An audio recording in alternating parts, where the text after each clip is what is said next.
Pemirsa, ada yang sudah seharian ini cari info loker, Anda tidak sendirian. Ada ratusan juta orang yang saat ini mengalami hal yang sama.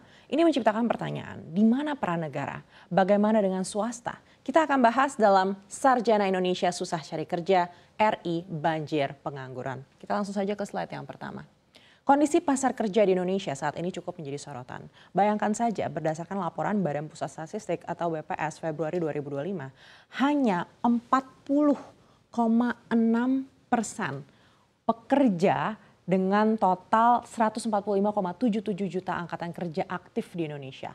Mayoritas atau hampir 2/3-nya ini menggantungkan hidup pada ketidakpastian status kerja. Mereka adalah buruh lepas, pedagang kaki lima, pekerja keluarga hingga supir ojek online tanpa kontrak tetap. Situasi ini tentu bukan hanya terjadi di negara kita. Secara global, angka ini bisa dibilang fantastis. Saat ini ada sekitar 2 miliar orang di seluruh dunia yang bekerja di sektor informal.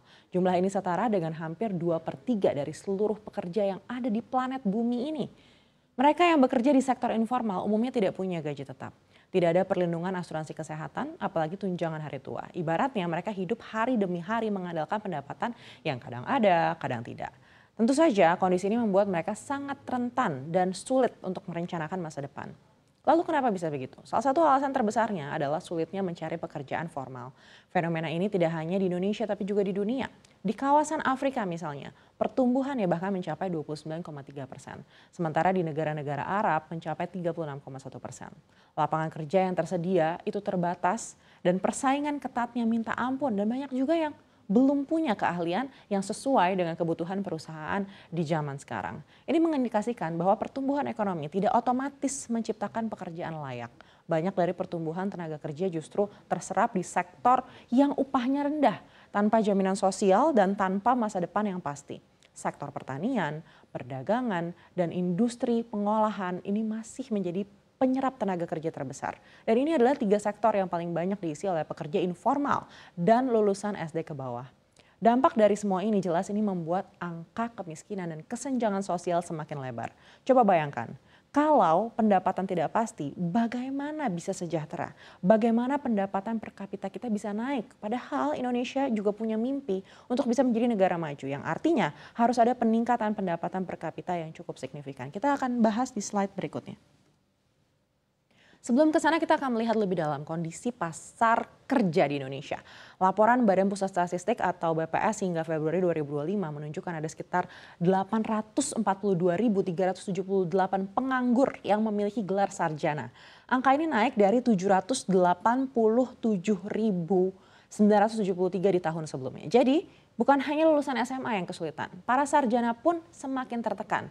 Untuk lulusan SMA sendiri, ini mereka menyumbang angka tertinggi sekitar 2,29 juta penganggur. Disusul lulusan SMK dan diploma, ini menunjukkan bahwa mencari kerja memang semakin sulit. Apalagi bagi mereka yang baru lulus dan belum memiliki pengalaman. Di tengah panasnya ibu kota kita lihat ribuan pencari kerja dari generasi muda Indonesia khususnya Gen Z mengantri di job fair. Mereka datang dengan satu harapan yaitu bisa mendapatkan kesempatan kerja. Namun yang datang kadang bukan hanya rekrutmen melainkan juga jebakan. Ada kisah-kisah yang nyaris jadi korban penipuan di tengah sempitnya lapangan kerja ini. Banyak lulusan perguruan tinggi enggan masuk ke sektor informal atau pekerjaan teknis karena merasa mungkin tidak sepadan dengan gelarnya. Mereka menunggu pekerjaan ideal yang akhirnya tidak kunjung datang. Sementara itu lulusan diploma justru relatif lebih stabil.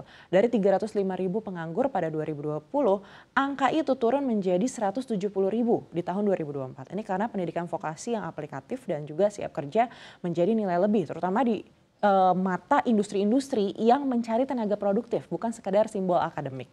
Situasi ini juga melibatkan semakin aktifnya kaum perempuan. Tingkat partisipasi angkatan kerja atau TPAK perempuan naik menjadi 56,7% dalam 5 tahun terakhir. Tertinggi. Dan lulusan perguruan tinggi masih mendominasi pengangguran terdidik, diikuti oleh lulusan SMA. Fakta lainnya, wilayah perkotaan menyumbang lebih banyak pengangguran dibandingkan pedesaan, yaitu 5,73% berbanding dengan 3,33%. Lapangan kerja terbesar masih dari sektor pertanian, perdagangan, dan juga industri pengolahan seperti yang sebelumnya sudah kami sampaikan. Sektor yang selama ini dijanjikan sebagai masa depan seperti digital dan juga sektor energi hijau ternyata belum mampu menyerap tenaga kerja dalam jumlah signifikan. Nah, ini jadi tugas kita bersama. Mulai dari pemerintah, pengusaha, sampai kita sebagai masyarakat harus ikut memikirkan solusinya kira-kira seperti apa. Tapi apa sebenarnya yang menjadi alasan semakin sulit mencari kerja formal? Kita akan lihat slide berikutnya. Salah satu faktor utamanya adalah disrupsi teknologi dan transformasi ekonomi yang begitu cepat. Banyak profesi yang dulu dianggap aman, kini malah rawan terkena pemutusan hubungan kerja atau PHK karena digantikan oleh otomasi dan juga kecerdasan buatan atau AI. Ini bukan sekedar isu ya. Kalau menurut Forum Ekonomi Dunia WEF diproyeksikan sekitar 85 juta pekerjaan bisa hilang karena digantikan mesin. Namun ada kabar baiknya karena ada sekitar 97 juta pekerjaan baru yang diprediksi akan muncul. Ini artinya pasar kerja sedang berubah total. Lalu profesi apa saja yang paling terancam? Nah, umumnya adalah pekerjaan yang sifatnya repetitif dan berulang-ulang. Sebut saja pekerjaan administrasi, akuntansi, atau bahkan ini teller bank begitu ya, dan juga buruh pabrik. Mereka inilah yang kini semakin rentan digantikan oleh mesin dan juga sistem otomatis.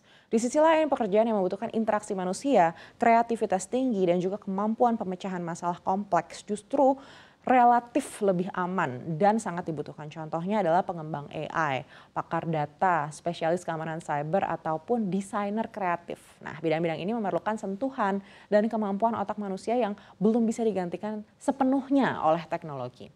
Dampak dari semua ini tentu sangat besar bagi stabilitas ekonomi dan sosial. Kita perlu segera mencari solusi yang konkret agar tidak terjerumus dalam ketidakpastian yang lebih dalam.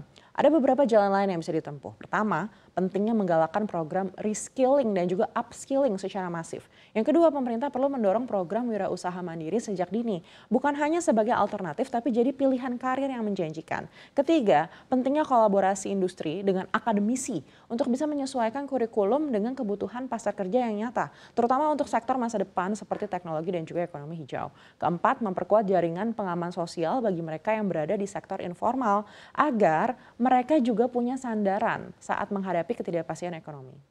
Ini adalah tantangan besar yang harus kita hadapi bersama demi masa depan yang lebih baik untuk kita semua. Kita tunggu seperti apa gebrakan pemerintah selanjutnya.